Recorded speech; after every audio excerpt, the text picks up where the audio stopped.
Hey folks, how are you? Sports Degenerate here with your Halloween edition of the Fantasy Sports Weather Report, and let's start off with a little bit of trick or treat. You know what? I think the Brits got tricked. That's right, they're hosting an NFL game this weekend, but it's against the 2-5 Denver Broncos versus the 1-6 San Francisco 49ers. Not exactly what you call a stellar matchup, and the Niners are hurting a little more than usual because they don't have their starting quarterback, Alex Smith.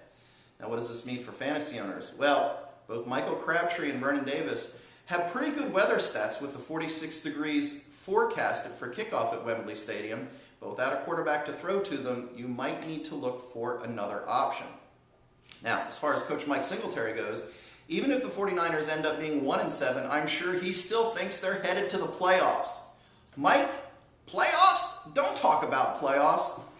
Yeah, Mike, it'll be a Halloween miracle if you still have your job by the end of the season.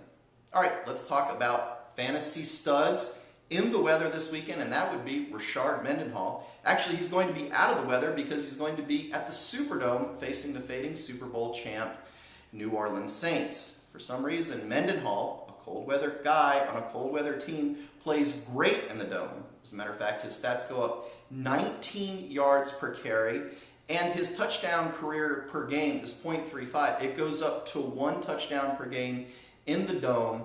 I would start that Steeler with confidence. All right, now this weekend's fantasy stud is a shocker.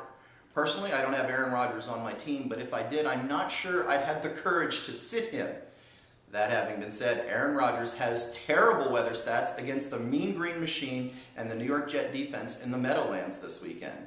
I'll tell you what, Rodgers' stats are absolutely dismal for the 59 degrees forecasted for the Meadowlands, where his yards through the air plummet by more than 42 yards per game, and his 1.51 touchdowns per game sinks below .9 touchdowns per game. So, if you have an alternative, you might want to look for it, or you might want to just ride the wave and see what you get. Don't expect more than 1 touchdown from Rodgers this weekend.